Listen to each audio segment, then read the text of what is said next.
ಸಾಯಿ ಧ್ಯಾನ ಮಂದಿರ, ರಂಗಮಂದಿರ ಹಿಂಭಾಗ, ಕೇಂದ್ರ ಗ್ರಂಥಾಲಯ ಹತ್ತಿರ, ಸ್ಟೇಷನ್ ರಸ್ತೆ, ರಾಯಚೂರು. ದಿನಾಂಕ 10/7/2024 ಗುರು ಪೌರ್ಣಿಮಾ ಅಂಗವಾಗಿ ಸಾಯಿ ಧ್ಯಾನ ಮಂದಿರದಲ್ಲಿ ವಿಶೇಷ ಪೂಜೆಗಳು. ನಮಸ್ಕಾರ, ನೀವು ನೋಡ್ತಾ ಇದ್ದೀರಾ ಮೆಗಾ ನ್ಯೂಸ್. ಮೊದಲಿಗೆ ಹೆಡ್ಲೈನ್ಸ್.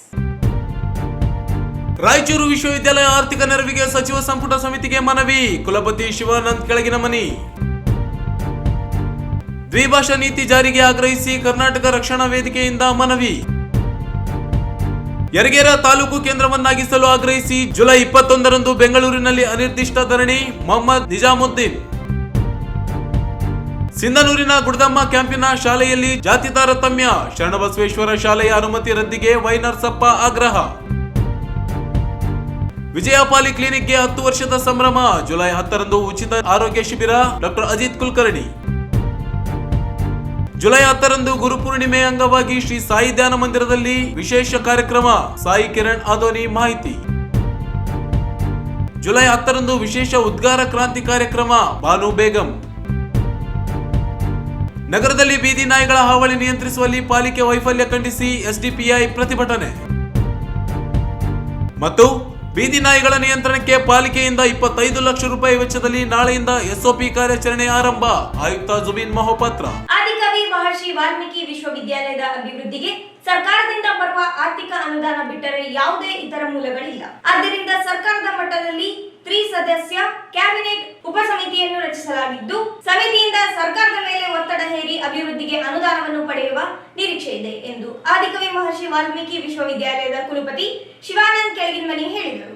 ಅವರಿಂದು ನಗರದ ಆದಿಕವಿ ಮಹರ್ಷಿ ವಾಲ್ಮೀಕಿ ವಿಶ್ವವಿದ್ಯಾಲಯದಲ್ಲಿ ಸುದ್ದಿಗೋಷ್ಠಿಯನ್ನ ಉದ್ದೇಶಿಸಿ ಮಾತನಾಡಿ, ಮಹರ್ಷಿ ವಾಲ್ಮೀಕಿ ವಿಶ್ವವಿದ್ಯಾಲಯ 2020ರಲ್ಲಿ ಆರಂಭಗೊಂಡಿದ್ದು 250 ಎಕರೆ ಪ್ರದೇಶದ ವಿಸ್ತೀರ್ಣವನ್ನ ಹೊಂದಿದೆ. ಒಟ್ಟು 20 ಕೋರ್ಸ್ಗಳು ವಿಶ್ವವಿದ್ಯಾಲಯದಲ್ಲಿದ್ದು 20 ಸರ್ಕಾರಿ, 6 ಅನುದಾನಿತ, 8 BA, 2 BPEd ಹಾಗೂ 148 ಖಾಸಗಿ ಕಾಲೇಜುಗಳು ಸೇರಿ ಒಟ್ಟು 184 ಕಾಲೇಜುಗಳು ವಿಶ್ವವಿದ್ಯಾಲಯದ ಸಂಯೋಜನೆಯಲ್ಲಿ ಒಳಪಡುತ್ತವೆ ಎಂದು ತಿಳಿಸಿದರು. ವಿಶ್ವವಿದ್ಯಾಲಯದ ಕ್ಯಾಂಪಸ್ನಲ್ಲಿ 873 ವಿದ್ಯಾರ್ಥಿಗಳಿದ್ದು, ಸ್ನಾತಕೋತ್ತರ 4208 ಹಾಗೂ 56343 ಸ್ನಾತಕ ವಿದ್ಯಾರ್ಥಿಗಳು ವಿಶ್ವವಿದ್ಯಾಲಯದ ವ್ಯಾಪ್ತಿಯಲ್ಲಿ ಅಭ್ಯಾಸ ಮಾಡುತ್ತಿದ್ದಾರೆ. ವಿಶ್ವವಿದ್ಯಾಲಯದ ಪ್ರಸ್ತುತ ಕಾಯಂ ಬೋಧಕರ ಕೊರತೆ, ಕುಡಿಯುವ ನೀರಿನ ಸಮಸ್ಯೆ ಹಾಗೂ ಕ್ಯಾಂಪಸ್ನಲ್ಲಿ ರಸ್ತೆ ನಿರ್ಮಾಣ ಕಾರ್ಯ ಸೇರಿದಂತೆ ಇನ್ನಿತರ ಮೂಲಭೂತ ಸೌಲಭ್ಯಗಳ ಅಗತ್ಯತೆ ಇದ್ದು, ಸರ್ಕಾರದ ಗಮನಕ್ಕೆ ತಂದು ಸೌಲಭ್ಯವನ್ನ ಪಡೆಯಲಾಗುವುದು ಎಂದು ಹೇಳಿದರು.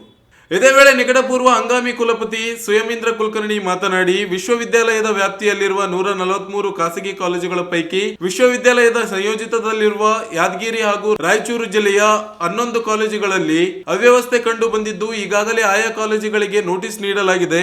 ನೋಟಿಸ್ಗೆ ಉತ್ತರವನ್ನು ಕಾಲೇಜುಗಳು ನೀಡಿವೆ ಎಂದು ತಿಳಿಸಿದರು. ಸಂಯೋಜಿತ ಕಾಲೇಜುಗಳ ಪರಿಶೀಲನೆಗೆ ಸ್ಥಳೀಯ ವಿಚಾರಣಾ ಸಮಿತಿಯನ್ನು ರಚಿಸಲಾಗಿದ್ದು, ಕಾಲೇಜುಗಳಿಗೆ ಭೇಟಿ ನೀಡಿದ ಸಮಿತಿ ಪರಿಶೀಲನೆ ನಡೆಸಿ ಅಂಕ ನೀಡಿದೆ. ಅದರನ್ವಯ ಕಾಲೇಜುಗಳ ಮೇಲೆ ಕ್ರಮ ಕೈಗೊಳ್ಳುವುದು ಹಾಗೂ ಮುಂದುವರೆಸುವ ಕುರಿತು ಅನುಮತಿ ನೀಡಲಾಗಿದೆ ಎಂದು ತಿಳಿಸಿದರು. ಗುಲ್ಬರ್ಗಾ ವಿಶ್ವವಿದ್ಯಾಲಯಕ್ಕೆ ಹೋಲಿಸಿದರೆ ಕಲ್ಯಾಣ ಕರ್ನಾಟಕ ಅಭಿವೃದ್ಧಿ ಮಂಡಳಿಯಿಂದ ಹೆಚ್ಚಿನ ಅನುದಾನ ಪಡೆದಿದ್ದು ರಾಯಚೂರು ವಿಶ್ವವಿದ್ಯಾಲಯವಾಗಿದೆ.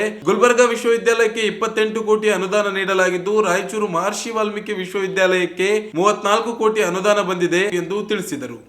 ಆಡಳಿತ ಕುಲಸಚಿವ ಡಾಕ್ಟರ್ ಎ ಚೆನ್ನಪ್ಪ ಮಾತನಾಡಿ, ವಿಶ್ವವಿದ್ಯಾಲಯದಲ್ಲಿ 47 ಸಿ ಮತ್ತು ಡಿ ಗ್ರೂಪ್ ನೌಕರರು, 10 ಸ್ಕ್ಯಾವೆಂಜರ್ ಹಾಗೂ 20 ಸೆಕ್ಯೂರಿಟಿ ಸಿಬ್ಬಂದಿಗಳನ್ನ ಹೊರಗುತ್ತಿಗೆ ಆಧಾರದ ಮೇಲೆ ನೇಮಕ ಮಾಡಿಕೊಳ್ಳಲು CSPPM ಎಂಬ ಗುತ್ತಿಗೆ ಕಂಪನಿಗೆ ಗುತ್ತಿಗೆ ನೀಡಲಾಗಿತ್ತು.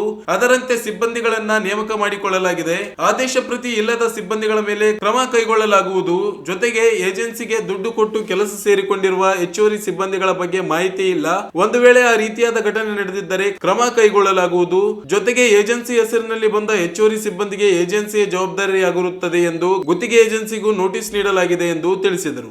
ಈ ಸಂದರ್ಭದಲ್ಲಿ ಮೌಲ್ಯಮಾಪನ ಕುಲಸಚಿವ ಡಾಕ್ಟರ್ ಜ್ಯೋತಿ ಧಮ್ಮ ಪ್ರಕಾಶ್, ಹಣಕಾಸು ಅಧಿಕಾರಿ ಡಾಕ್ಟರ್ ವೆಂಕಟೇಶ್ ಸೇರಿದಂತೆ ವಿವಿಧ ವಿಭಾಗಗಳ ಡೀನ್ಗಳು, ವಿವಿಯ ಅಧಿಕಾರಿಗಳು, ಸಿಬ್ಬಂದಿಗಳು ಉಪಸ್ಥಿತರಿದ್ದರು.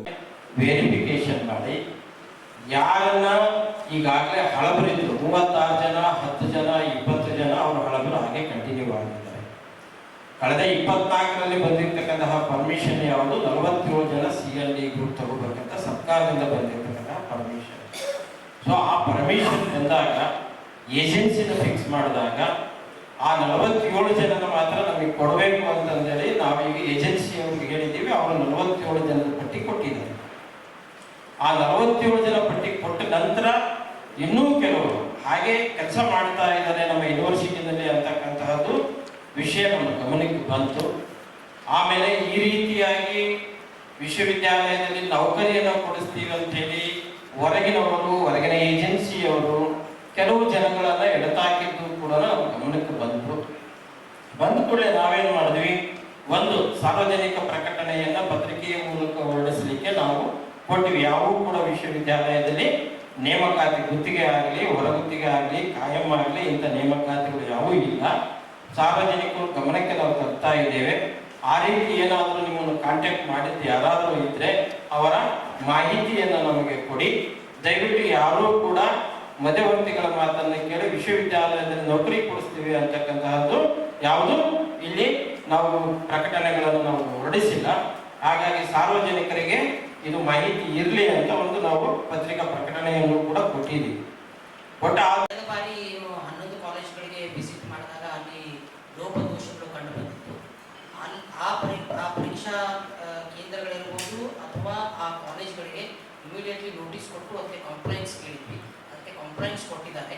ಆಮೇಲೆ ಅವರು ಕಾಲಾವಕಾಶವನ್ನು ಕೇಳಿಕೊಂಡು ಅದನ್ನ ಎಲ್ಲ ನ್ಯೂನತೆಗಳನ್ನು ಸರಿಪಡಿಸಿಕೊಂಡು ಮತ್ತೆ ನಮಗೆ LIC ವಿಸಿಟ್ ಮಾಡಿಸಿದಾಗ ಆ ಲೋಪದೋಷಗಳ ರಹಿತವಾಗಿ LIC ರಿಪೋರ್ಟ್ ಕೊಟ್ಟದ್ರ ಮೇಲೆ ಆ ಅಫಿಲಿಯೇಷನ್ ಕಂಟಿನ್ಯೂ. ಎಲ್ಲರೂ ನೋಟಿಸ್ಗೆ ಒಂದೇ ಉತ್ತರ ಕೊಟ್ಟಿದ್ದಾರೆ ಅಂತಾನೂ ನೋಟಿಸ್ಗೆ ಕೆಲವೊಂದು ಕಾಲೇಜ್ನವರು ಸೇಮ್ ಉತ್ತರ ಕಾಪಿ ಪೇಸ್ಟ್ ಮಾಡಿದ್ರು, ಕೆಲವೊಬ್ರು ತಾವಾಗೆ ಉತ್ತರವನ್ನು ಕೊಟ್ಟಿದ್ರು. ಬಟ್ ಕಂಪ್ಲೇಂಟ್ಸ್ ಕೊಟ್ಟಿದ್ದಾರೆ ಎಲ್ಲರೂ ಕಂಪ್ಲೇಂಟ್ಸ್ ಕೊಟ್ಟಿದ್ರ ಮೇಲೆ ಈಗ 25, 26 LIC ಕಮಿಟಿ ಬೇರೆ ಬೇರೆ ಯೂನಿವರ್ಸಿಟಿ ಪ್ರೊಫೆಸರ್ಸ್ ಹೋಗಿ ವಿಸಿಟ್ ಮಾಡಿ ಅವರು ಕೊಟ್ಟಿರೋ ಅಂಕಿ ಅಂಶ, ಅವರು ಕೊಟ್ಟಿರೋ ಆ ರಿಪೋರ್ಟ್ ಮೇಲೆ ಅಫಿಲಿಯೇಷನ್ ಅನ್ನು ಕಂಟಿನ್ಯೂ ಮಾಡಿ.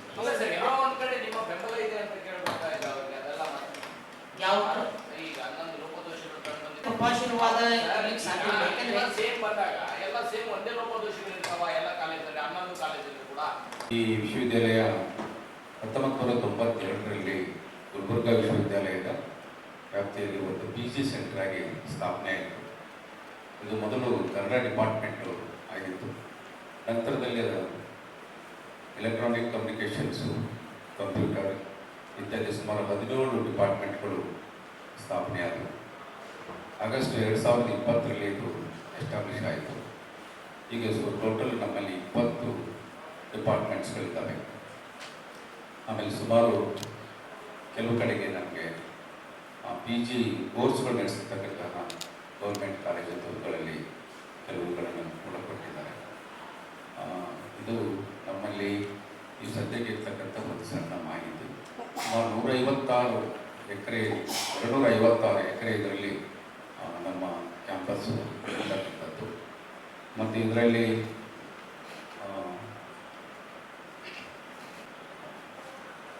ಸುಮಾರು ನಿಯೋಜಿತವಾಗಿರ್ತಕ್ಕಂಥ ಅಫಿಲಿಯೇಟೆಡ್ ಕಾಲೇಜುಗಳು 184 ಈ ವಿಶ್ವವಿದ್ಯಾಲಯದ ವ್ಯಾಪ್ತಿಗೆ ಬರ್ತಾ ಇರ್ತಕ್ಕಂಥದ್ದು. ಇದರಲ್ಲಿ 20 ಸರ್ಕಾರಿ ಕಾಲೇಜುಗಳು ನಮಗೆ ಬರ್ತವೆ. ಅನುದಾನಿತ 6 ಕಾಲೇಜುಗಳು ಇಲ್ಲಿರ್ತಕ್ಕಂಥದ್ದು. ಇದರಲ್ಲಿ 8 B.Ed ಕಾಲೇಜುಗಳಿದ್ದಾವೆ, B.Ped 2 ಕಾಲೇಜುಗಳಿದ್ದಾವೆ.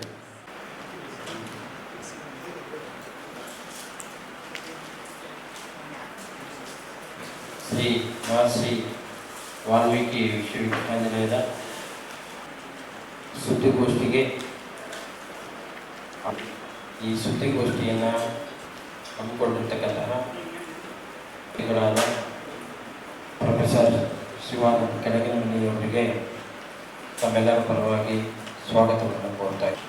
ಈ ಕಾರ್ಯಕ್ರಮಕ್ಕೆ ಈ ಹಿಂದಿನ ಹಂಗಾಮಿ ಕುಲಪತಿಗಳಾಗಿ ಕರ್ತವ್ಯವನ್ನು ಹ್ಯಾಂಡ್ ಓವರ್ ಮಾಡಿರ್ತಕ್ಕಂತಹ ಪ್ರೊಫೆಸರ್ ಸುಮೀಂದ್ರ ಕುಲಕರ್ಣಿ ಇವರನ್ನು ಕೂಡ ಈ ಒಂದು ಹಾಗೆಯೇ ಇಂದಿನ ಈ ಒಂದು ಸುದ್ದಿಗೋಷ್ಠಿಯನ್ನು ಏರ್ಪಡಿಸಿದ ಅಧಿಕಾರಿಗಳಿಗೂ ಕೂಡ ಈ ಕಾರ್ಯಕ್ರಮದ ಪರವಾಗಿ ಸ್ವಾಗತವನ್ನು ಕೋರ್ತಾ ಇದ್ದಾರೆ.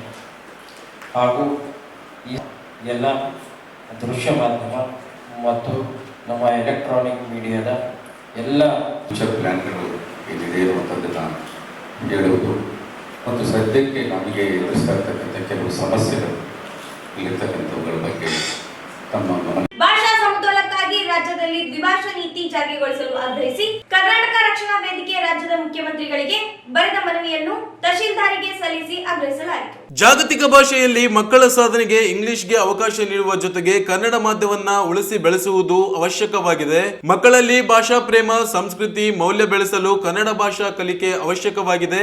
ಸರ್ಕಾರಿ ಮತ್ತು ಖಾಸಗಿ ಶಾಲೆಗಳಲ್ಲಿ ಕನ್ನಡ ಭಾಷೆ ಕಲಿಕೆ ಕಡ್ಡಾಯಗೊಳಿಸಬೇಕು. ಕನ್ನಡದ ಜೊತೆಗೊಂದು ಭಾಷೆ ಕಲಿಸುವ ವ್ಯವಸ್ಥೆ ಪಠ್ಯಪುಸ್ತಕಗಳ ಸಹಾಯದಿಂದ ದೃಢಪಡಿಸಬೇಕು. ನಮ್ಮ ಭಾಷೆ ನಮ್ಮ ಭವಿಷ್ಯ ಎಂಬ ಧ್ಯೇಯದೊಂದಿಗೆ ರಾಜ್ಯದಲ್ಲಿ ದ್ವಿಭಾಷಾ ನೀತಿಯನ್ನ ರೂಪಿಸಿ ಜಾರಿಗೊಳಿಸಬೇಕೆಂದು ಮನವಿ ಸಲ್ಲಿಸಲಾಯಿತು. ರಾಜ್ಯದಲ್ಲಿ ಕನ್ನಡ ಭಾಷೆಗೆ ಮಹತ್ವ ನೀಡಲೇಬೇಕು. ಶಾಲೆಯಲ್ಲಿ ಎರಡೇ ಭಾಷೆ ಜಾರಿ ಆಗಲೇಬೇಕು. ದ್ವಿಭಾಷಾ ನೀತಿ ಜಾರಿ ಆಗಲೇಬೇಕು. ದ್ವಿಭಾಷಾ ನೀತಿ ಜಾರಿ ಆಗಲೇಬೇಕು. ಕನ್ನಡ ಕನ್ನಡ ಕನ್ನಡ ಕನ್ನಡ ಕನ್ನಡ ಕನ್ನಡ ಕನ್ನಡ ರಾಮೇಗೌಡ ಕರ್ನಾಟಕ ರಕ್ಷಣಾ ವೇದಿಕೆಗೆ ರಾಯಚೂರು ಜಿಲ್ಲಾ ಘಟಕಕ್ಕೆ ರಾಯಚೂರು ಜಿಲ್ಲಾ ಘಟಕಕ್ಕೆ ಒತ್ತಾಯ ಮಾಡಿ ಹಿಂದಿ ಏರಿಕೆ ಬೇಡವೇ ಬೇಡ. ಒತ್ತಾಯ ಮಾಡಿ ಹಿಂದಿ ಏರಿಕೆ ಬೇಡವೇ ಬೇಡ. ಸನ್ಮಾನ್ಯ ಮುಖ್ಯಮಂತ್ರಿಗಳು, ಕರ್ನಾಟಕ ಸರ್ಕಾರ, ವಿಧಾನಸೌಧ ಬೆಂಗಳೂರು ಇವರಿಗೆ ಮಾನ್ಯ ಜಿಲ್ಲಾಧಿಕಾರಿಗಳು ರಾಯಚೂರು ಅವರ ಮುಖಾಂತರ ಹಾಗೂ ನಾಡ ತಹಸೀಲ್ದಾರ್ ಅವರ ಮುಖಾಂತರ ವಿಷಯ ರಾಜ್ಯದ ಶಾಲಾ ಮಕ್ಕಳಿಗೆ ದ್ವಿಭಾಷಾ ನೀತಿ ಅನುಷ್ಠಾನಗೊಳಿಸುವ ಕುರಿತು ಮನವಿ. ಮಾನ್ಯರೇ, ನಾವು ಕರ್ನಾಟಕದ ಪ್ರಜ್ಞಾವಂತ ನಾಗರಿಕರು, ವಿದ್ಯಾರ್ಥಿಗಳ ಪರವಾಗಿ ಪ್ರಮುಖವಾಗಿ ಕನ್ನಡ ನಾಡು ನುಡಿಯ ಬಗ್ಗೆ ಕಾಳಜಿಗಳು ಎಸ್ ಶಿವರಾಮೇಗೌಡರ ಕರ್ನಾಟಕ ರಕ್ಷಣಾ ವೇದಿಕೆ ಜಿಲ್ಲಾ ಘಟಕ ರಾಯಚೂರು ಕಾರ್ಯಕರ್ತರ ತಂಡವಾಗಿ ಮನವಿಯನ್ನು ತಮ್ಮ ಸುಪರ್ದಿಗೆ ಸಲ್ಲಿಸುತ್ತಿದ್ದೇವೆ. ನಮ್ಮ ಮಕ್ಕಳ ಶಿಕ್ಷಣದಲ್ಲಿ ದ್ವಿಭಾಷಾ ನೀತಿ ಅನುಷ್ಠಾನ ಬಹುಮುಖ್ಯವಾದ ನಂಬಿಕೆಯಿಂದ ಈ ಮನವಿ ಮುಖಾಂತರ ಪತ್ರ ಬರೆಯಲಾಗಿದೆ. ದ್ವಿಭಾಷಾ ನೀತಿ ಏಕೆ ಅಗತ್ಯ? ಮೊದಲನೇದಾಗಿ ಭಾಷಾ ಸಂಸ್ಕರಣೆಗಾಗಿ ಕನ್ನಡವನ್ನು ಮೊಟ್ಟ ಮೊದಲು ಉಳಿಸಿಕೊಂಡು ಜೊತೆಗೆ ಇಂಗ್ಲಿಷ್ನಂತಹ ಜಾಗತಿಕ ಭಾಷೆಯಲ್ಲಿ ಮಕ್ಕಳಿಗೆ ಸಾಧನೆ ಅವಕಾಶ ನೀಡುವುದು. ಎರಡನೇದಾಗಿ ಸ್ಥಳೀಯ ಮತ್ತು ಜಾಗತಿಕ ಜ್ಞಾನ. ಕನ್ನಡದಲ್ಲಿ ಶಾಲಾಭ್ಯಾಸವು ಮಕ್ಕಳ ತಮ್ಮ ಸಂಸ್ಕೃತಿ, ಇತಿಹಾಸ, ಮೌಲ್ಯಗಳನ್ನು ಅರಿಯುವಂತೆ ಮಾಡುತ್ತಾರೆ. ಜೊತೆಗೆ ಇಂಗ್ಲಿಷ್ನಂಥ ಇನ್ನೊಂದು ಭಾಷೆ ಅವರ ವೃತ್ತಿಪರ ವಿಶ್ವವನ್ನು ವಿಶಾಲಗೊಳಿಸುತ್ತದೆ. ಮೂರನೇದಾಗಿ ತಾತ್ವಿಕ ಪ್ರೌಢಿಮೆಯ ಬೆಳೆಸುವಿಕೆ. ಎರಡೂ ಭಾಷೆಗಳಲ್ಲಿ ಪ್ರಾವೀಣ್ಯತೆ ಮಕ್ಕಳ ಆಲೋಚನೆ, ಅರ್ಥಗ್ರಹಿಕೆ ಹಾಗೂ ಅಭಿವ್ಯಕ್ತಿ ಶಕ್ತಿಯನ್ನು ವೃದ್ಧಿಸುತ್ತದೆ. ನಾಲ್ಕನೇದಾಗಿ ಅಂತಾರಾಷ್ಟ್ರೀಯ ಅನುಭವ. ಹಲವಾರು ಮುಂದುವರೆದ ರಾಷ್ಟ್ರಗಳ ದ್ವಿಭಾಷಾ ಶಿಕ್ಷಣವನ್ನೇ ಉತ್ತೇಜಿಸುತ್ತವೆ ಮತ್ತು ಅವರ ವಿದ್ಯಾಭ್ಯಾಸದ ಮಟ್ಟವನ್ನು ಜಾಗತಿಕವಾಗಿ ಬಲಪಡಿಸುತ್ತವೆ. ನಮ್ಮ ಮಹತ್ವದ ವಿನಂತಿಗಳೇನೆಂದರೆ ಕನ್ನಡವನ್ನು ಎಲ್ಲ ಶಾಲೆಗಳಲ್ಲೂ ಕಡ್ಡಾಯ ಭಾಷೆ ಕಲಿಸಲು ಕ್ರಮವಹಿಸಬೇಕು. ಅಂದರೆ ಸರ್ಕಾರಿ ಮತ್ತು ಖಾಸಗಿಯಲ್ಲಿ ಕನ್ನಡ ಜೊತೆಗೆ ಇನ್ನೊಂದು ಆಯ್ಕೆಯ ಭಾಷೆಯು ಕಲಿಸುವ ವ್ಯವಸ್ಥೆಯನ್ನು ಪಠ್ಯಪುಸ್ತಕಗಳ ಸಹಾಯದಿಂದ ಸದೃಢಗೊಳಿಸಬೇಕು. ದ್ವಿಭಾಷಾ ನೀತಿಯ ಬಗ್ಗೆ ಸ್ಪಷ್ಟ ನೀತಿ, ನಿರ್ಧಾರ ಮತ್ತು ಅನುಷ್ಠಾನ ಚಟುವಟಿಕೆಗಳನ್ನು ಪಟ್ಟಿ ಪ್ರಕಟಿಸಬೇಕು. ಅಂತಿಮವಾಗಿ ನಮ್ಮ ಕರ್ನಾಟಕ ನಮ್ಮ ಭಾಷೆ ನಮ್ಮ ಭವಿಷ್ಯ ಎಂಬ ಧ್ಯೇಯದೊಂದಿಗೆ ಮಕ್ಕಳ ಶೈಕ್ಷಣಿಕ ಬೆಳವಣಿಗೆ ಹಾಗೂ ರಾಜ್ಯ ಭಾಷಾ ಗೌರವ ಕಾಪಾಡಲು ಈ ದ್ವಿಭಾಷಾ ನೀತಿಯನ್ನು ತ್ವರಿತವಾಗಿ ಜಾರಿಗೆ ತರುತ್ತೀರೆಂದು ನಾವು ನಿಮ್ಮ ಮೇಲೆ ಅಪಾರ ವಿಶ್ವಾಸವನ್ನು ವ್ಯಕ್ತಪಡಿಸುತ್ತೇವೆ.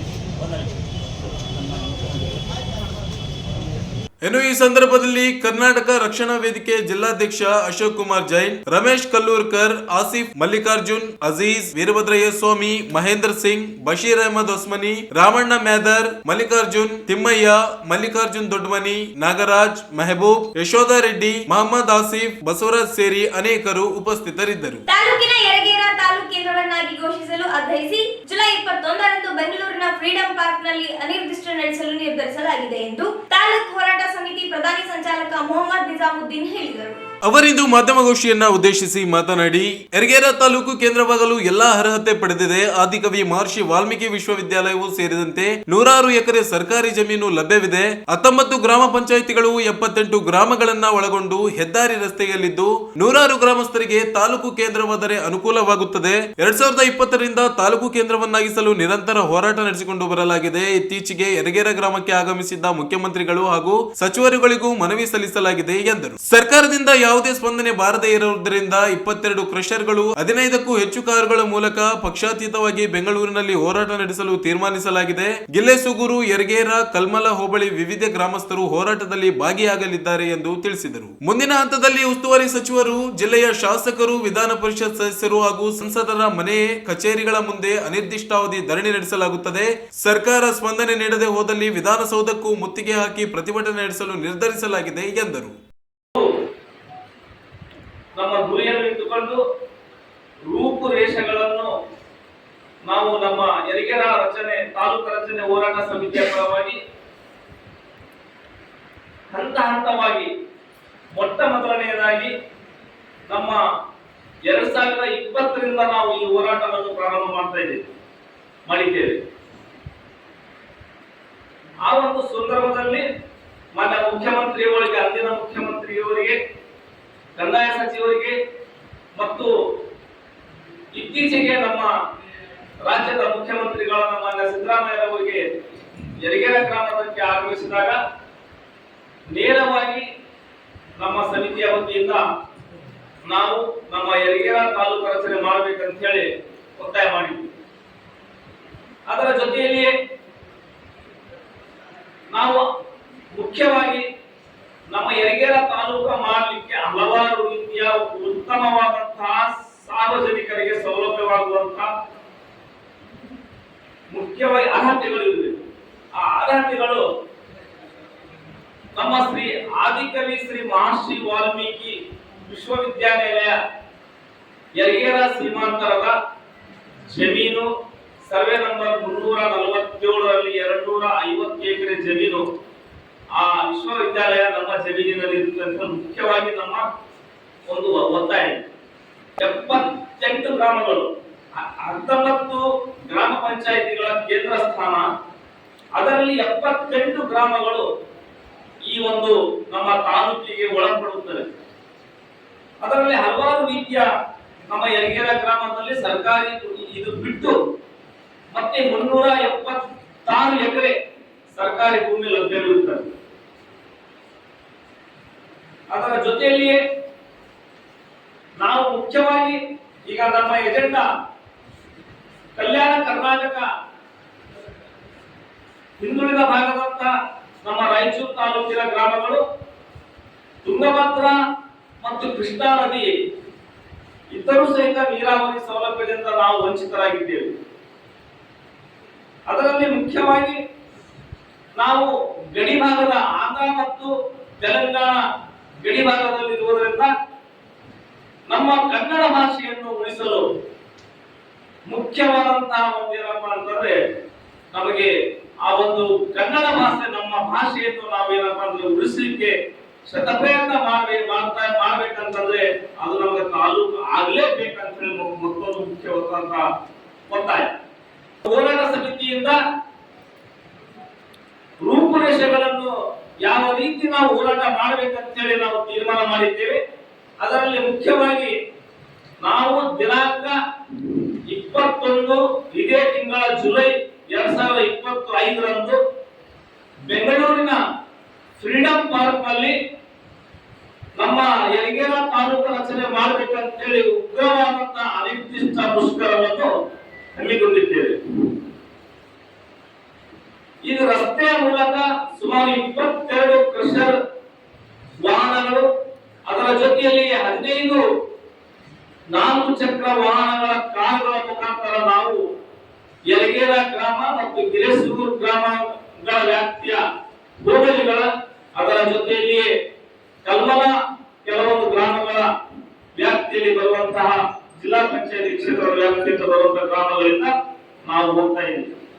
ಇನ್ನು ಈ ಸಂದರ್ಭದಲ್ಲಿ ಬಸವರಾಜ್ ಹೂಗಾರ್, ವಿದ್ಯಾನಂದ ರೆಡ್ಡಿ, ಮೆಹಬೂಬ್ ಪಟೇಲ್, ತಾಯಪ್ಪ ನಾಯಕ್, ಮೊಹಮ್ಮದ್ ರಫಿ ಸೇರಿ ಅನೇಕರು ಉಪಸ್ಥಿತರಿದ್ದರು. ಸಿಂಧನೂರು ತಾಲೂಕಿನ ಕಿರುಕಂಡಿ ಗುಡ್ಡದಮ್ಮ ಕ್ಯಾಂಪಿನ ಶ್ರೀ ಶರಣಬಸವೇಶ್ವರ ಹಿರಿಯ ಪ್ರಾಥಮಿಕ ಶಾಲೆಯಲ್ಲಿ ಪರಿಶಿಷ್ಟ ಜಾತಿ ವಿದ್ಯಾರ್ಥಿ ಮೇಲೆ ಹಲ್ಲೆ ನಡೆಸಿ ಜಾತಿ ತಾರತಮ್ಯ ಮಾಡಿರುವ ಘಟನೆ ನಡೆದಿದ್ದು, ಕೂಡಲೇ ಶಾಲೆಯ ಪರವಾನಗಿ ರದ್ದುಗೊಳಿಸಿ ಆಡಳಿತ ಮಂಡಳಿ ವಿರುದ್ಧ ಸ್ವಯಂ ಪ್ರೇರಿತ ದೂರು ದಾಖಲಿಸಬೇಕೆಂದು ಆಲ್ ಇಂಡಿಯಾ ಬಹುಜನ ಸಮಾಜ ಪಾರ್ಟಿ ರಾಜ್ಯ ಉಪಾಧ್ಯಕ್ಷ ವೈ ನರಸಪ್ಪ ಆಗ್ರಹಿಸಿದರು. ಅವರಿಂದು ಮಾಧ್ಯಮಗೋಷ್ಠಿಯನ್ನ ಉದ್ದೇಶಿಸಿ ಮಾತನಾಡಿ, ಜುಲೈ 1ರಂದು ಶಾಲಾ ಬಸ್ನಲ್ಲಿ ತೆರಳುತ್ತಿದ್ದ ಮೇಲ್ಜಾತಿ ವಿದ್ಯಾರ್ಥಿಗೆ ಸೀಟು ಬಿಡದೇ ಇರುವ ಕಾರಣದಿಂದ ಚಾಲಕ ಈಶಪ್ಪ ಕಾಶರೆಡ್ಡಿ ಎಂಬುವರು ವಿದ್ಯಾರ್ಥಿ ಅಖಿಲ್ ಮೇಲೆ ಹಲ್ಲೆ ನಡೆಸಿದ್ದಾರೆ. ಅಲ್ಲದೆ ಶಾಲೆಯಲ್ಲಿ ಕೂಡಿ ಹಾಕಿ ಯಾರಿಗೂ ಹೇಳದಂತೆ ಬೆದರಿಸಲಾಗಿದೆ.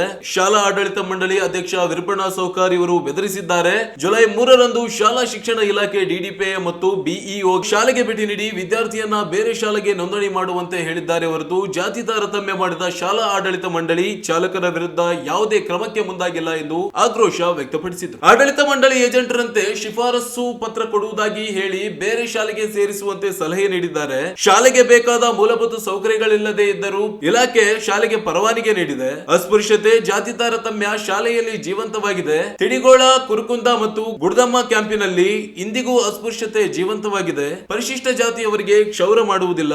ಹೋಟೆಲ್ಗಳಲ್ಲಿ ಪ್ರತ್ಯೇಕ ಟೀ ಕಪ್ ನೀಡುವ ವ್ಯವಸ್ಥೆ ಇದೆ. ಈಗಾಗಲೇ ಹಲ್ಲೆಗೆ ಒಳಗಾದ ಅಖಿಲ್ ತಂದೆ ತಾಯಿ ಊರು ಬಿಟ್ಟು ಹೋಗಿದ್ದಾರೆ. ಭಯದಲ್ಲಿ ಬದುಕು ಸವಿಯುತ್ತಿರುವ ಕುಟುಂಬಕ್ಕೆ ರಕ್ಷಣೆ ನೀಡಬೇಕು. ಶಾಲಾ ಪರವಾನಗಿ ರದ್ದುಗೊಳಿಸಿ ಸ್ವಯಂ ಪ್ರೇರಿತ ಕೇಸ್ ದಾಖಲಿಸಬೇಕೆಂದು ಆಗ್ರಹಿಸಿ ಭಾಷಣ ಬರುವಂತ ಸಂದರ್ಭ ಬಡಿದಿದ್ದಾನೆ ಮತ್ತು ಕೈಗೆಲ್ಲ ಗಾಯ ಆಗಿದೆ.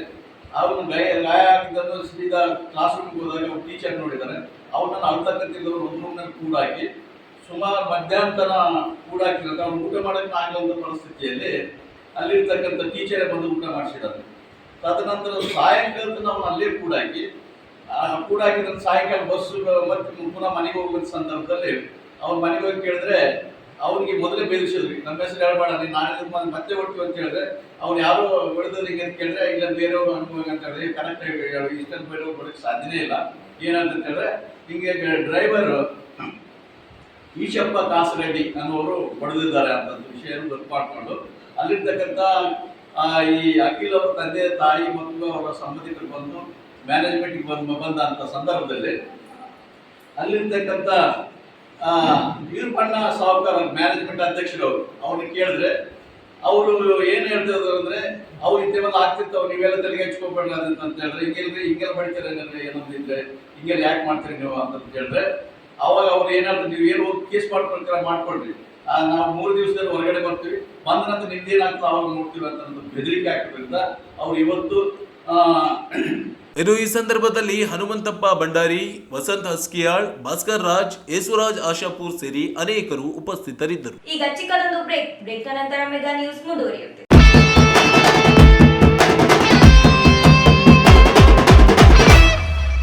Welcome, Chennai Shopping Mall ge welcome, Ashada sale ge welcome, come, Chennai Shopping Mall ge welcome, Ashada sale ge come, KG sale bag ge Chennai Shopping Mall, come, super prices, KG sarees, nama KG sale, nama target, idu trending, saree sale, nama fashion, this is adu, Ashada KG sale bandayittu, Chennai Shopping Mall nimagagi ತಂದಾಯಿತು. ನೋಡಿಕೋ KG sale ಸ್ವಂತ ಮಾಡಿಕೋ. ತೆಲಂಗಾಣ ಆಂಧ್ರ ಮಹಿಳೆಯರ favourite KG sale ಈಗ ನಮ್ಮ ರಾಯಚೂರದಲ್ಲಿ. KG ಸೀರೆಗಳ ಆರಂಭಿಕ ಬೆಲೆ ಕೇವಲ 150 ರೂಪಾಯಿಗಳು ಮಾತ್ರವೇ. ಚೆನ್ನೈ ಶಾಪಿಂಗ್ ಮಾಲ್ ನಲ್ಲಿ ಕೆಜಿ ಶಾಪಿಂಗ್ ಅಂದ್ರೆ ಶಾಪಿಂಗ್ ಕೆಜಿಗಳಲ್ಲಿ, ಸಂತೋಷ ಟನ್ನುಗಳಲ್ಲಿ. The Chennai shopping mall, station road, opposite public garden, Raichur. Om Sai Dhyana Mandira, ರಂಗಮಂದಿರ ಹಿಂಭಾಗ, ಕೇಂದ್ರ ಗ್ರಂಥಾಲಯ ಹತ್ತಿರ, ಸ್ಟೇಷನ್ ರಸ್ತೆ, ರಾಯಚೂರು. ದಿನಾಂಕ 10/7/2024 ಗುರು ಪೌರ್ಣಿಮಾ ಅಂಗವಾಗಿ ಸಾಯಿ ಧ್ಯಾನ ಮಂದಿರದಲ್ಲಿ ವಿಶೇಷ ಪೂಜೆಗಳು. ಬೆಳಿಗ್ಗೆ 6ಕ್ಕೆ ಕಾಕಡ ಆರತಿ, ಬೆಳಿಗ್ಗೆ 6:30ಕ್ಕೆ ಮಹಾರುದ್ರಾಭಿಷೇಕ, 7:30ಕ್ಕೆ ಪುಷ್ಪಾಭಿಷೇಕ ಹಾಗೂ ಬೆಳಿಗ್ಗೆ 8:30ಕ್ಕೆ ಸತ್ಯನಾರಾಯಣ ಪೂಜೆ ಹಮ್ಮಿಕೊಳ್ಳಲಾಗಿದೆ. ಮಧ್ಯಾಹ್ನ 5,000 ಭಕ್ತರಿಗೆ ಅನ್ನಪ್ರಸಾದವಿರುತ್ತದೆ. ಶ್ರೀ ಶನಿ ಮಹಾರಾಜರ ಪ್ರತಿಷ್ಠಾಪನೆಯ ಮಹಾ ಯಜ್ಞಕ್ಕಾಗಿ ಉಜ್ಜಯಿನಿಯಿಂದ ವಿಶೇಷವಾಗಿ ತರಿಸಲಾದ 8,000 ಪವಿತ್ರ ರುದ್ರಾಕ್ಷಿಗಳು ಪೂಜಿಸಿ ಶುದ್ಧೀಕರಿಸಲ್ಪಟ್ಟಿವೆ. ಈ ರುದ್ರಾಕ್ಷಿಗಳನ್ನು ಜುಲೈ 10ರಂದು ಗುರು ಪೌರ್ಣಿಮಾ ದಿನದಂದು ಶನಿ ದೋಷ ನಿವಾರಣೆ ಅರ್ಥವಾಗಿ ಭಕ್ತಾದಿಗಳಿಗೆ ಪೂಜೆ ಪೂರ್ವಕವಾಗಿ ಆಶೀರ್ವಾದದೊಂದಿಗೆ ಹಂಚಲಾಗುತ್ತಿದೆ. ಇದು ಶನಿ ದೇವರ ಕೃಪೆಯನ್ನು ಪಡೆದು ಆಧ್ಯಾತ್ಮಿಕ ಶ್ರೇಯಸ್ಸಿಗೆ ದಾರಿ ತೋರಿಸುವ ಅಪರೂಪದ ಅವಕಾಶ. ಈ ಎಲ್ಲ ಮಹಾಮಂಗಳ ಕಾರ್ಯಕ್ಕೆ ಸರ್ವ ಸಾಯಿ ಭಕ್ತಾದಿಗಳು ಆಗಮಿಸಬೇಕಾಗಿ ವಿನಂತಿ. ಸರ್ವರಿಗೂ ಹಾರ್ದಿಕ ಸ್ವಾಗತ.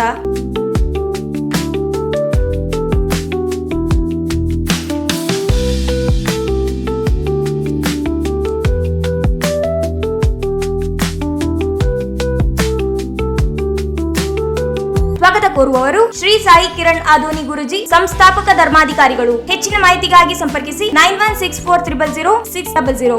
ಇನ್ನೊಂದು ದೂರವಾಣಿ ಸಂಖ್ಯೆ 7611999399. ಬ್ರೇಕ್ ನಂತರ ಮತ್ತೆ ಮೆಗಾ ನ್ಯೂಸ್ಗೆ ಸ್ವಾಗತ. ನಗರದ ವಿಜಯಪಾಲಿ ಕ್ಲಿನಿಕ್ ಮತ್ತು ನರ್ಸಿಂಗ್ ಹೋಮ್ ಸ್ಥಾಪನೆಯಾಗಿ 10 ವರ್ಷ ಕಳೆಯುತ್ತಿದ್ದು, ದಶಮಾನೋತ್ಸವ ಹಾಗೂ ವೈದ್ಯರ ದಿನಾಚರಣೆ ಅಂಗವಾಗಿ ಜುಲೈ 10ರಂದು ಉಚಿತ ಆರೋಗ್ಯ ತಪಾಸಣೆ ಶಿಬಿರ ಆಯೋಜಿಸಲಾಗಿದೆ ಎಂದು ಆಸ್ಪತ್ರೆಯ ವೈದ್ಯ ಡಾಕ್ಟರ್ ಅಜಿತ್ ಕುಲಕರ್ಣಿ ಹೇಳಿದರು.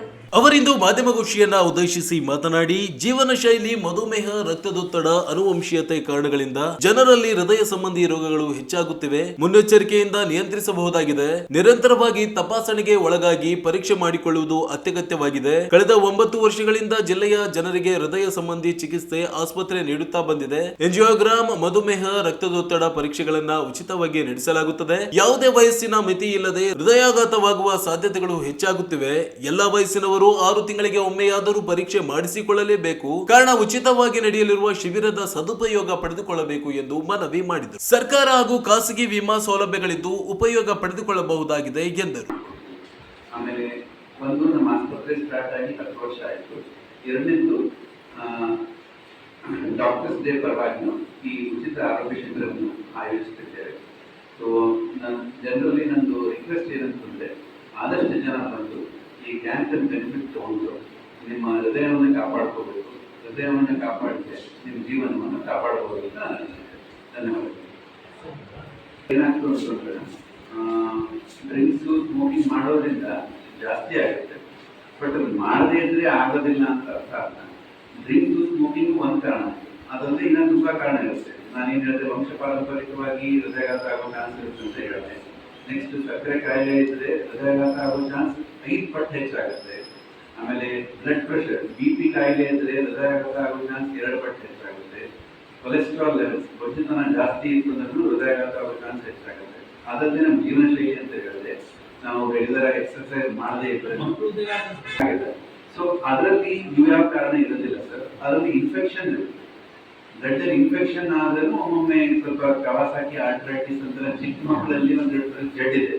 ಶ್ರೀ ಶಿರಡಿ ಸಾಯಿಬಾಬಾ ಸೇವಾ ಚಾರಿಟಬಲ್ ಟ್ರಸ್ಟ್ ಓಂ ಸಾಯಿ ಧ್ಯಾನ ಮಂದಿರ ವತಿಯಿಂದ ಜುಲೈ 10ರಂದು ನಗರದ ಓಂ ಸಾಯಿ ಧ್ಯಾನ ಮಂದಿರದಲ್ಲಿ ಗುರಿ ಪೂರ್ಣಿಮಾ ಕಾರ್ಯವನ್ನು ಹಮ್ಮಿಕೊಳ್ಳಲಾಗಿದೆ ಎಂದು ಸಾಯಿ ಧ್ಯಾನ ಮಂದಿರದ ಸಂಸ್ಥಾಪಕ ಧರ್ಮಾಧಿಕಾರಿ ಸಾಯಿ ಕಿರಣ್ ಆದೋನಿ ಹೇಳಿದರು. ಅವರಿಂದು ನಗರದ ಓಂ ಸಾಯಿ ಧ್ಯಾನ ಮಂದಿರದಲ್ಲಿ ಮಾಧ್ಯಮಗೋಷ್ಠಿಯನ್ನ ಉದ್ದೇಶಿಸಿ ಮಾತನಾಡಿ, ಅಂದು ಬೆಳಗ್ಗೆ 6 ಗಂಟೆಗೆ ಕಾಕಡಾರತಿ, 6:30ಕ್ಕೆ ಮಹಾರುದ್ರಾಭಿಷೇಕ, 7:30ಕ್ಕೆ ಪುಷ್ಪಾಭಿಷೇಕ ಹಾಗೂ 8:30ಕ್ಕೆ ಸಾಯಿ ಸತ್ಯನಾರಾಯಣ ಪೂಜೆಯನ್ನ ಹಮ್ಮಿಕೊಳ್ಳಲಾಗಿದೆ ಎಂದು ತಿಳಿಸಿದರು. ಈ ಬಾರಿ ಗುರುಪೂರ್ಣಿಮಾ ವಿಶೇಷವಾಗಿ ಗುರುವಾರ ಬಂದಿದೆ. ಶನಿ ಮಹಾರಾಜರ ಪ್ರತಿಷ್ಠಾಪನೆಯ ಮಹಾಯಜ್ಞಕ್ಕಾಗಿ ಉಜ್ಜಯಿನಿಯಿಂದ ವಿಶೇಷವಾಗಿ ಶುದ್ಧೀಕರಿಸಿ ಪೂಜಿಸಲ್ಪಟ್ಟು ತರಿಸಲಾದ 8,000 ಪವಿತ್ರ ರುದ್ರಾಕ್ಷಗಳನ್ನ ಗುರುಪೂರ್ಣಿಮಾ ಕಾರ್ಯಕ್ರಮದಂದು ಭಕ್ತರಿಗೆ ವಿತರಿಸಲಾಗುವುದು ಎಂದು ತಿಳಿಸಿದರು. ಅಂದು ವಿತರಿಸಲಾಗುವ ರುದ್ರಾಕ್ಷಿಗಳು ವಿಶೇಷವಾಗಿ ಶನಿದೋಷ ನಿವಾರಣೆಗೆ ಅನುಕೂಲವಾಗಲಿವೆ. ಈ ರುದ್ರಾಕ್ಷಿಗಳನ್ನ ಪಡೆದು ಶನಿದೇವರ ಕೃಪೆಗೆ ಪಾತ್ರರಾಗಬೇಕು. ಮಧ್ಯಾಹ್ನ 12:15ಕ್ಕೆ ಸಾಯಿಬಾಬಾಗೆ ವಿಶೇಷ ಮಂಗಳಾರತಿಯನ್ನ ನೆರವೇರಿಸಲಾಗುವುದು ಎಂದು ಹೇಳಿದರು. ಅಂದು ಸಂಜೆ 6:15ಕ್ಕೆ ಧೂಪಾರತಿ, ನಂತರ ಪಲ್ಲಕ್ಕಿ ಸೇವೆ, ರಾತ್ರಿ 9:30ಕ್ಕೆ ಶೇಜಾರತಿ ಕಾರ್ಯಕ್ರಮ ಜರುಗಲಿದೆ. ಮಧ್ಯಾಹ್ನ 1 ಗಂಟೆಗೆ 5,000 ಭಕ್ತರಿಗಾಗಿ ಅನ್ನದಾಸೋಹ ಕಾರ್ಯಕ್ರಮ ಜರುಗಲಿದೆ. ಕಾರ್ಯಕ್ರಮಕ್ಕೆ ಸಚಿವರು, ಶಾಸಕರು, ಸಂಸದರು, ವಿಧಾನಸಭಾ ಸದಸ್ಯರು ಸೇರಿದಂತೆ ಎಲ್ಲಾ ಜನಪ್ರತಿನಿಧಿಗಳನ್ನ ಆಹ್ವಾನಿಸಲಾಗಿದೆ. ಗುರುಪೂರ್ಣಿಮಾ ದಿನದಂದು ಜರುಗಲಿರುವ ಎಲ್ಲಾ ಕಾರ್ಯಕ್ರಮಗಳಲ್ಲಿ ಭಕ್ತರು ಭಾಗವಹಿಸುವಂತೆ ಮನವಿ ಮಾಡಿದರು. ಉಜ್ಜಯಿನಿಯಿಂದ ರುದ್ರಾಕ್ಷಿಗಳನ್ನು ತಂದು ಆ ಶನಿದೇವರ ಪ್ರತಿಷ್ಠಾಪನೆ, ತಾಂತ್ರಿಕ ಮಂತ್ರ ಉಪಚಾರಗಳಿಂದ ಆ ಶನಿದೇವರ ಪ್ರತಿಷ್ಠಾಪನೆ ಮಾಡಿದ್ದಾರೆ. ಆ ರುದ್ರಾಕ್ಷಿಗಳನ್ನು ಉಚಿತವಾಗಿ ಎಲ್ಲ ಭಕ್ತರಿಗೆ 8,000 ರುದ್ರಾಕ್ಷಿಗಳನ್ನು ರಾಯಚೂರಿನ ಎಲ್ಲ ಸದ್ಭಕ್ತರಿಗೆ ಉಚಿತವಾಗಿ ನೀಡಲಾಗುತ್ತಿದೆ. ಏಕೆಂದರೆ ಭಾಳಷ್ಟು ಜನಕ್ಕೆ ಶನಿದೋಷ ಕಾಡಿಸ್ತಾನೆ ಇರುತ್ತೆ. 7.5 ಶನಿದೋಷ ಭಾಳ, ಎಂಥ ವ್ಯಕ್ತಿ ಇದ್ರೂ, ಅಂಬಾನಿ ಇದ್ರೂ ಆ ಶನಿದೋಷ ಶನಿಯಿಂದ ತಪ್ಪಿಸ್ಕೊಳ್ಳೋಕ್ಕಾಗೋದಿಲ್ಲ. ಹಾಗಾಗಿ ಆ ರುದ್ರಾಕ್ಷಿಯನ್ನು ಎಲ್ಲರೂ ತೆಗೆದುಕೊಂಡು ಅವರು ಧರಿಸ್ಕೋಬೇಕಾಗಿ ವಿನಂತಿ. ಹಾಗೂ ಮಧ್ಯಾಹ್ನ 5,000 ಮೇಲ್ಪಟ್ಟ ಭಕ್ತಾದಿಗಳಿಗೆ ಅನ್ನ ಸಂತರ್ಪಣೆ ಇರುತ್ತೆ. ಸಂಜೆ 6 ಗಂಟೆಗೆ ಆರತಿ ಹಾಗೂ ಪಲ್ಲಕ್ಕಿ ಸೇವೆ ಇರುತ್ತೆ. ಬೆಳಿಗ್ಗೆ ಬಾಬಾರವರಿಗೆ ರುದ್ರಾಭಿಷೇಕ, ಪಂಚಾಮೃತಾಭಿಷೇಕ, ಹೂವಿನ ಅಭಿಷೇಕ, ಇವೆಲ್ಲ ಇತ್ಯಾದಿ ಪೂಜೆ ಕಾರ್ಯಕ್ರಮಗಳು, ಸತ್ಯನಾರಾಯಣ ಪೂಜೆ, ಇವೆಲ್ಲ ಕಾರ್ಯಕ್ರಮಗಳು ಇರ್ತವೆ. ಹಾಗಾಗಿ ರಾಯಚೂರಿನ ಎಲ್ಲ ಸದ್ಭಕ್ತರು ನಮ್ಮ ಸಾಯಿ ಮಂದಿರಕ್ಕೆ ಬಂದು ಬಾಬಾರವರ ಕೃಪಾಶೀರ್ವಾದಕ್ಕೆ ಪಾತ್ರರಾಗಬೇಕಾಗಿ ವಿನಂತಿಸುತ್ತೇನೆ. ಈ ಸಂದರ್ಭದಲ್ಲಿ ಪ್ರವೀಣ್ ಪ್ರಭು ಶೆಟ್ಟರ್, ಈರಣ್ಣ ಮಡಿವಾಳ್, ಜಿ ಕೇಶವ್ ಮೂರ್ತಿ, ಅನ್ವರ್ ಹುಸೇನ್, ತಾನಾಜಿ, ಅಭಿರಾಜ್ ಸೇರಿದಂತೆ ಅನೇಕರು ಉಪಸ್ಥಿತರಿದ್ದರು. ರಾಯಚೂರು ವಿಶೇಷ ಉದ್ಧಾರ ಕ್ರಾಂತಿ ಕಾರ್ಯಕ್ರಮವನ್ನು ಜುಲೈ 10ರಂದು ನಗರದ ಮನರಂಜನಾ ಕೇಂದ್ರದಲ್ಲಿ ಹಮ್ಮಿಕೊಂಡಿದೆ ಎಂದು ಅಧ್ಯಕ್ಷ ಬಾನು ಬೇಗಂ ಹೇಳಿದರು. ಅವರಿಂದು ಮಾಧ್ಯಮಗೋಷ್ಠಿಯನ್ನ ಉದ್ದೇಶಿಸಿ ಮಾತನಾಡಿ ಕಾರ್ಯಕ್ರಮದ ಉದ್ಘಾಟನೆಯನ್ನ ಜಿಲ್ಲಾಧಿಕಾರಿ ಕೆ ನಿತೀಶ್ ಅವರು ನೆರವೇರಿಸಲಿದ್ದಾರೆ. ಅಧ್ಯಕ್ಷತೆಯನ್ನ ಮಹಾನಗರ ಪಾಲಿಕೆ ಉಪಾಧ್ಯಕ್ಷ ಸಾಜಿದ್ ಸಮೀರ್ ಅವರು ವಹಿಸಲಿದ್ದು ಮುಖ್ಯ ಅತಿಥಿಗಳಾಗಿ ಮಹಾನಗರ ಪಾಲಿಕೆ ಅಧ್ಯಕ್ಷೆ ನರಸಮ್ಮ ನರಸಿಂಹಲು ಮಾಡಿಗೇರಿ ಆಗಮಿಸಲಿದ್ದಾರೆ ಎಂದರು. ವಕ್ಫ್ ಬೋರ್ಡ್ ಅಧ್ಯಕ್ಷ ಮೌಲಾನಾ ಮೊಹಮ್ಮದ್ ಫರೀದ್ ಖಾನ್, ಆಹಾರ ಮತ್ತು ನಾಗರಿಕ ಸರಬರಾಜು ಇಲಾಖೆ ಉಪನಿರ್ದೇಶಕ Krishna Shavantagera, RIMS surgeon doctor Vijay Shankar, DDPI KD Badiger, Akashvani ಪ್ರಸಾರಾಧಿಕಾರಿ ಬಾವಲತ್ತಿ, ಡಿಸಿಪಿಒ ಅಮರೇಶ್, ಕಾಸಪ್ಪ ತಾಲೂಕು ಅಧ್ಯಕ್ಷ ವೆಂಕಟೇಶ್ ಬೇವನಬೆಂಚಿ, ನಗರಸಭೆ ಮಾಜಿ ಸದಸ್ಯ ಹರೀಶ್ ನಾಡಗೌಡ, ಕುರುಡಿ ಜಾಮಿಯಾ ಮಸೀದ್ ಮುಖ್ಯಸ್ಥ ಅಬ್ದುಲ್ ಜಬ್ಬರ್ ಖಾದ್ರಿ, ಇಮಾಮ್ ಓ ಖತಾಬ್ ಮಸೀದಿಯ ಉಮಾರ್, ಬಿನ್ನಾ ಖತಾಬ್ನ ಮೊಹಮ್ಮದ್ ಸಿರಾಜ್ ಅಹಮದ್ ಅವರು ಭಾಗವಹಿಸಲಿದ್ದಾರೆ ಎಂದು ತಿಳಿಸಿದರು. ಹಾಗೂ ನಮ್ಮ ಸಂಘದ ಪದಾಧಿಕಾರಿ ನಾವೆಲ್ಲರೂ ಮಾತೃಶ್ರೀಗೆ ಮಾನ ಮರ್ಯಾದೆ ಕೊಡುವವರು ಇದ್ದಾರೆ. ಹಾಗಾದರೆ ಅವರು ಎಲ್ಲಿ ಇದ್ದಾರೆ ಅದನ್ನು ಮಾತ್ರ ಮುಂದಿಟ್ಟಲಿದ್ದೇವೆ. ಭೂಮಾತೆ, ಕರ್ನಾಟಕ ಮಾತೆ, ಮಾತೆ ಮಾತೆ ಮಾತೋಶ್ರೀ ಎನ್ನುವ ನಾವೆಲ್ಲರೂ ಮಾತೆಗೆ ಎಷ್ಟು ಮಟ್ಟಿಗೆ ಮಾನ ಮರ್ಯಾದೆ ಕೊಡುತ್ತಲಿದ್ದೇವೆ. ಹಾಗಾದರೆ ಅಮ್ಮನವರು ಮಂದಿರ ಹಾಗೂ ಮಸೀದಿಗಳ ಮುಂದೆ ಹೇಗೆ ಕೂತಿದ್ದಾರೆ?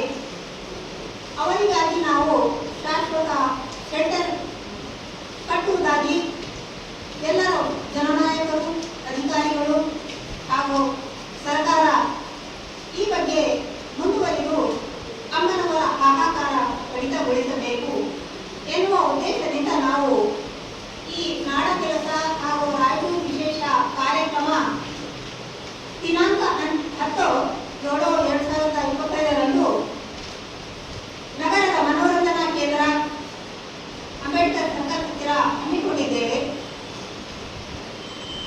ಅದಕ್ಕೆ ವಿಶೇಷವಾಗಿ ಮಾನ್ಯ ಶ್ರೀ ಕೆ ನಿತೀಶ್ ಜಿಲ್ಲಾಧಿಕಾರಿಗಳು ಹಾಗೂ ನಗರಸಭೆ ಅಧ್ಯಕ್ಷರು ಹಾಗೂ ಉಪಾಧ್ಯಕ್ಷರು ಹಾಗೂ ಫುಡ್ ಆಫೀಸರ್ ಅವರೆಲ್ಲರೂ ನಾವು ಇನ್ವೈಟ್ ಮಾಡಿದ್ದೇವೆ. ಡಿಸ್ಟ್ರಿಕ್ಟ್ ಅನ್ನು ಸ್ವೀಕರಿಸುವ ಜವಾಬ್ದಾರಿ ಡಿಸಿ ಸಾಹೇಬರದು. ನಾವು ಅದಕ್ಕೆ ಸಂಬಂಧಪಟ್ಟ ಎಲ್ಲ ಪ್ರಾಜೆಕ್ಟ್ ಕೊಡಲು ಸಿದ್ಧ ಇದ್ದೇವೆ. ಕಾರಣ ನಾವು ನಮ್ಮ ನಗರವನ್ನು ಸ್ವೀಕರಿಸ ಬಯಸುತ್ತೇವೆ. ಹೀಗಾಗಿ ನಾವೆಲ್ಲರೂ ಆ ದಿನ ಮೊದಲನೆಯದಾಗಿ ರಾಯಚೂರು ವಿಶೇಷ ಕಾರ್ಯಕ್ರಮ ರೆಕಾರ್ಡೆಡ್ ಮಾಡುತ್ತೇವೆ. ಆನಂತರ ರಾಯಚೂರು ರಂಗ್ ಎಂಬ ಧ್ವನಿ ಸುರುಳಿ ಬಿಡುಗಡೆ ಮಾಡುತ್ತೇವೆ. ಮತ್ತೆ ರಾಹೆ ಹಕ್ ಎನ್ನುವ ಒಂದು ವಿಷಯ ವಿತರಿಸುತ್ತೇವೆ. ಈ ಸಂದರ್ಭದಲ್ಲಿ ಅಬ್ದುಲ್ ಜಬ್ಬರ್ ಖಾದ್ರಿ, ಕುರುಡಿ ನರಸಪ್ಪ, ರೆಹನಾ ಬೇಗಂ, ಮುಬೀನಾ ಬೇಗಂ ಸೇರಿದಂತೆ ಅನೇಕರು ಉಪಸ್ಥಿತರಿದ್ದರು. ನಗರದ ಬೀದಿ ನಾಯಿಗಳ ದಾಳಿಯಿಂದಾಗಿ ಸಾಕಷ್ಟು ಸಾರ್ವಜನಿಕರು ಗಾಯಗೊಂಡ ಘಟನೆಗಳು ನಡೆದಿದ್ದು, ಬೀದಿ ನಾಯಿಗಳ ನಿಯಂತ್ರಣಕ್ಕೆ ನಿರ್ಲಕ್ಷ್ಯ ವಹಿಸದೆ ಮಹಾನಗರ ಪಾಲಿಕೆ ವಿರುದ್ಧ ಎಸ್ಡಿಪಿಐ ಪಕ್ಷದ ವತಿಯಿಂದ ಪ್ರತಿಭಟನೆ ನಡೆಸಿದರು. ನಗರದ ಮಹಾನಗರ ಪಾಲಿಕೆ ಆಯುಕ್ತರ ಕಚೇರಿ ಎದುರು ಪ್ರತಿಭಟನೆ ನಡೆಸಿ ಆಕ್ರೋಶ ವ್ಯಕ್ತಪಡಿಸಿದ ಪ್ರತಿಭಟನಾಕಾರರು, ನಗರದಲ್ಲಿ ಕಳೆದ 3-4 ತಿಂಗಳಲ್ಲಿ ಬೀದಿ ನಾಯಿಗಳ ದಾಳಿಯಿಂದ ನೂರಾರು ಜನರು ಗಾಯಗೊಂಡಿದ್ದಾರೆ. ಕಳೆದ 2 ದಿನಗಳ ಹಿಂದೆ 4 ವರ್ಷದ ಮಗುವಿನ ಮೇಲೆ ದಾಳಿ ನಡೆಸಿ ಗಂಭೀರವಾಗಿ ಗಾಯಗೊಳಿಸಿದೆ. ಹಾಗೂ ಕಳೆದ ತಿಂಗಳಲ್ಲಿ ಒಂದೇ ದಿನ 10ಕ್ಕೂ ಅಧಿಕ ಜನರ ಮೇಲೆ ಬೀದಿ ನಾಯಿಗಳು ದಾಳಿ ನಡೆಸಿ ಗಂಭೀರವಾಗಿ ಗಾಯಗೊಂಡು ಚಿಕಿತ್ಸೆ ಪಡೆಯುತ್ತಿದ್ದಾರೆ. ಆದರೆ ಈ ಬಗ್ಗೆ ತಕ್ಷಣ ಕ್ರಮ ವಹಿಸುವಲ್ಲಿ ಮಹಾನಗರ ಪಾಲಿಕೆ ನಿರ್ಲಕ್ಷ್ಯ ವಹಿಸಿದೆ ಎಂದು ದೂರಿದರು. ನಗರದಲ್ಲಿ ದಿನದಿಂದ ದಿನಕ್ಕೆ ಬೀದಿ ನಾಯಿಗಳ ದಾಳಿ ಮಿತಿ ಮೀರಿದೆ. ದಾಳಿಗೊಳಗಾದವರಿಗೆ ಚಿಕಿತ್ಸೆ ಒದಗಿಸಿಕೊಡಬೇಕು. ಬೀದಿ ನಾಯಿಗಳ ನಿಯಂತ್ರಣಕ್ಕೆ ಯೋಜನೆ ರೂಪಿಸಬೇಕು. ಸಾರ್ವಜನಿಕರಿಂದ ಅಹವಾಲು ಸ್ವೀಕರಿಸಿ ಸಮಸ್ಯೆ ಬಗೆಹರಿಸಬೇಕು. ಸಹಾಯವಾಣಿ ವ್ಯವಸ್ಥೆ ಕಲ್ಪಿಸಬೇಕು ಎಂದು ಒತ್ತಾಯಿಸಿದರು.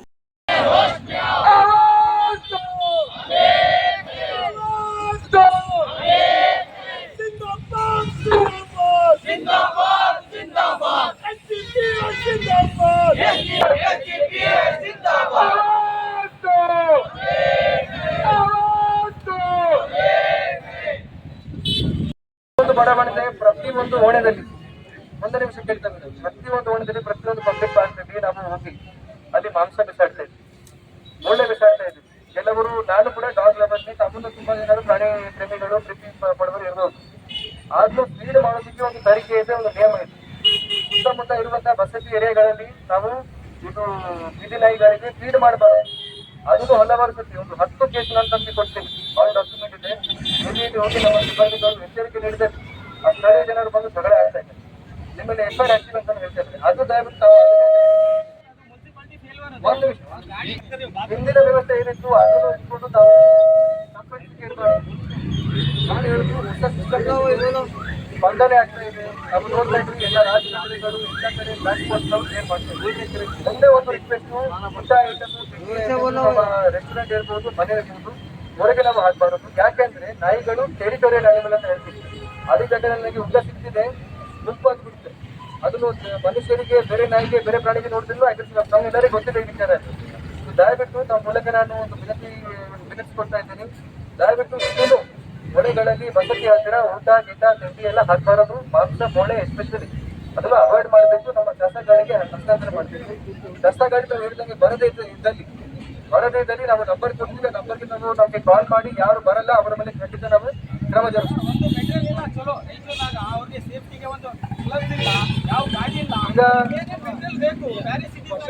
ತುಂಬ ಜನರಿಗೆ ಚಳಿಯಿಂದ ಗಾಯಗಳಾಗಿವೆ. ಇಂತಹ ಅಪಘಾತಗಳು ನಡೆಯುತ್ತಿರುವ ಸ್ಪಷ್ಟ ಕ್ರಮವು ಕೈಗೊಳ್ಳಲಾಗಿಲ್ಲ. ಈ ದಾಳಿಗಳು ಕಳೆದ ವರ್ಷದಿಂದಲೇ ನಡೆಯುತ್ತಿವೆ. ಕೆಲವು ಪ್ರಮುಖ ದಿನಾಂಕಗಳು ಇಲ್ಲಿವೆ. 30 ಜೂನ್ 2024 ಮತ್ತೊಬ್ಬ ಮಗು ನಾಯಿಗಳಿಂದ ಹಲ್ಲೆಗೊಳಗಾಯಿತು. 11 ಜುಲೈ 2024 ಮಗು ನೆಲದ ನಾಯಿ ಹಲ್ಲೆಗೆ ಒಳಗಾಯಿತು. 2024 ಬಯಲೊಬ್ಬರ ನಾಯಿಗಳ ಹಲ್ಲೆಗಳಿಂದ ಮೃತಪಟ್ಟಿತು. ಘಟನೆಗಳು ಅಹಿತಕರವಾಗಿ ಪರಿಸ್ಥಿತಿ ಉಳಿದು ಬರಗತ್ತದ ಎಲ್ಲ ಮೊಬೈಲ್ನಾಗ ಬರಗತ್ತದ ಏನೇನಿಲ್ಲ. ನಮ್ಮೆಲ್ಲರಿಗೆ ನಮಸ್ಕಾರ. ನಮ್ಮೆಲ್ಲರಿಗೆ ನಮಸ್ಕಾರ.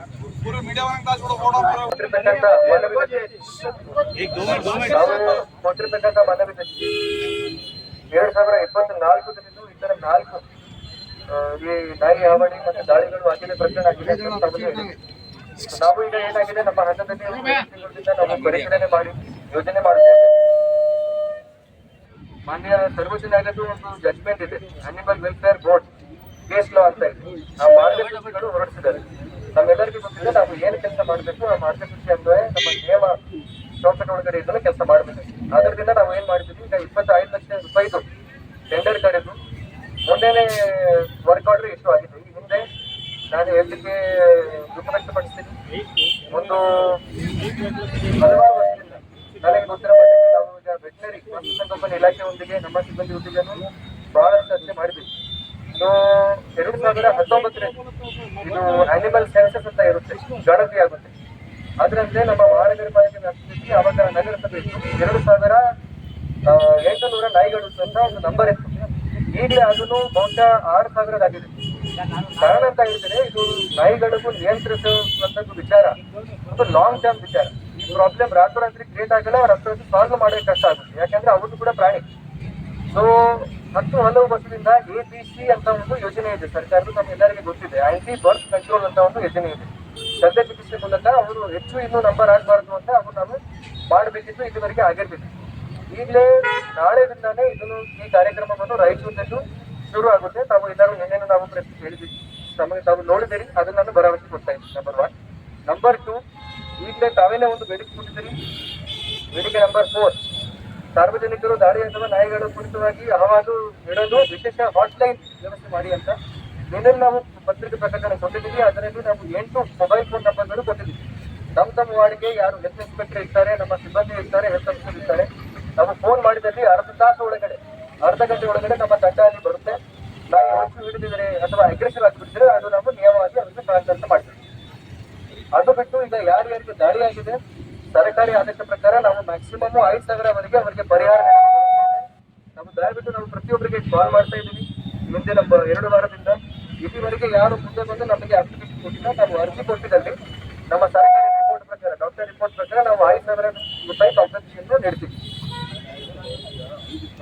ಈ ಸಂದರ್ಭದಲ್ಲಿ ಎಸ್ಡಿಪಿಐ ನಗರಾಧ್ಯಕ್ಷ ಮಿರ್ಜಾ ಹಸನ್ ಬೇಗ್, ಮುಖಂಡ Akbar Hussain Nagundi, Martin Ansar, Tousif Ahmed, Sheikh Dawood, Syed Irfan, MD Shafi, Ghouse Moinuddin, MD Farooq, MD Namoon Hussain, Syed Sara Begum, Razia Sultana, Hafeez Mohammed ಸೇರಿದಂತೆ ಅನೇಕರು ಉಪಸ್ಥಿತರಿದ್ದರು. ನಗರದಲ್ಲಿ ಬೀದಿ ನಾಯಿಗಳ ಹಾವಳಿಯನ್ನು ತಪ್ಪಿಸಲು ಪ್ರಮಾಣಿತ ಕಾರ್ಯಾಚರಣೆಯನ್ನು ಕೈಗೊಳ್ಳಲಾಗುತ್ತಿದ್ದು, ನಾಳೆಯಿಂದಲೇ ಈ ಕಾರ್ಯಾಚರಣೆ ಪ್ರಾರಂಭವಾಗಲಿದೆ ಎಂದು ಮಹಾನಗರ ಪಾಲಿಕೆ ಆಯುಕ್ತ ಜುಬಿನ್ ಮೊಹಪಾತ್ರ ತಿಳಿಸಿದರು. ಅವರಿಂದು ನಗರದ ಪಾಲಿಕೆ ಆಯುಕ್ತರ ಕಚೇರಿ ಎದುರು ಭೇಟಿಯಾದ ಮಾಧ್ಯಮಗಳೊಂದಿಗೆ ಮಾತನಾಡಿ, ನಗರದಲ್ಲಿ ಹೆಚ್ಚುತ್ತಿರುವ ಬೀದಿ ನಾಯಿಗಳ ದಾಳಿ ವಿಚಾರಕ್ಕೆ ಸಂಬಂಧಿಸಿದಂತೆ ಮಾರ್ಗಸೂಚಿಗಳಿದ್ದು, ಅದರಂತೆ ಮಹಾನಗರ ಪಾಲಿಕೆ ಪೊಲೀಸ್ ಇಲಾಖೆ, ಪಶುಸಂಗೋಪನಾ ಇಲಾಖೆ ಹಾಗೂ ಒಂದು ಸರ್ಕಾರೇತರ ಸಂಸ್ಥೆಯ ಸಹಯೋಗದಲ್ಲಿ 25 ಲಕ್ಷ ರೂಪಾಯಿ ವೆಚ್ಚದಲ್ಲಿ ಎಸ್ಒಪಿ ಸಿದ್ಧಪಡಿಸಲಾಗಿದೆ ಎಂದರು. ಮೊದಲ ಹಂತದಲ್ಲಿ ಬೀದಿ ನಾಯಿಗಳ ಜನನ ಹೆಚ್ಚುತ್ತಿರುವ ಕಾರಣ ಜನನ ನಿಯಂತ್ರಣಕ್ಕೆ ಕಾರ್ಯಾಚರಣೆ ಕಾರ್ಯಕ್ರಮದಡಿ ಮಂಡ್ಯದ ಕೇರ್ ಫಾರ್ ವಾಯ್ಸ್ಲೆಸ್ ಅನಿಮಲ್ ಎಂಬ ಸಂಸ್ಥೆಯಿಂದ ಬೀದಿ ನಾಯಿಗಳನ್ನ ಹಿಡಿದು ಸಂತಾನಹರಣ ಶಸ್ತ್ರಚಿಕಿತ್ಸೆಯನ್ನ ಮಾಡಲಾಗುವುದು. ಇದರಿಂದ ನಾಯಿಗಳ ಸಂಖ್ಯೆ ಕಡಿಮೆಯಾಗಿ ನಾಯಿಗಳಲ್ಲಿ ಆಕ್ರಮಣ ಮಾಡುವುದು ಕಡಿಮೆಯಾಗುತ್ತದೆ.